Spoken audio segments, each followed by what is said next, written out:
So let's talk about why you used two microphones like placed so closely together. This is actually, I used to only use one in this position. Typically, when I'd record a drum kit, I would always end up with, and it doesn't have to necessarily be a Coles ribbon mic, but I like something that's not super bright, something that's got body but isn't overly bright.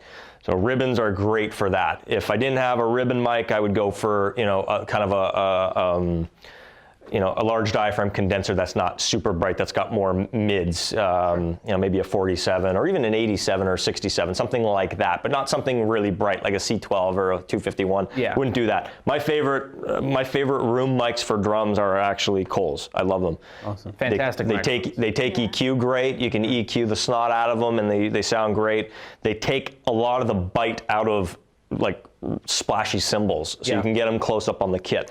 Main reason I use two instead of one, again, I like to have a little bit of a stereo image that just allows me to, if I've got the kick and the snare in the middle, have the kick and the snare there, but then be able to fill it out a little bit. When I was using one mic here, I'd get the frequency of the room, and I get that sound, and I'd get the frequency that this filled, but I found I'd either have to turn it up so loud that it was then competing with the other sound, or it would just get masked by the time all the rest of the instruments come in. So this just gives me a little bit more dimension. There's been a lot of times where I'll record that, but I'll bust them down, or I won't bust them down, but I'll pan them down to mono if I don't need that spread. Sure. But you'll see when we're soloing up the mics, there is a stereo spread here, even though they're not necessarily far apart. I mean, your head's not very far apart. True. Yeah. And you can hear, obviously the way that works. And you get those binaural head microphone. Those things are awesome. I bet. They're great. Like the Before, but dummy yeah. head. Yeah, absolutely. Those are great. And the stereo spread you get from those is so realistic. And obviously these mics aren't anything close to those. They're completely different. But you get a very different thing. The other thing to keep in mind with Coles is they're figure 8.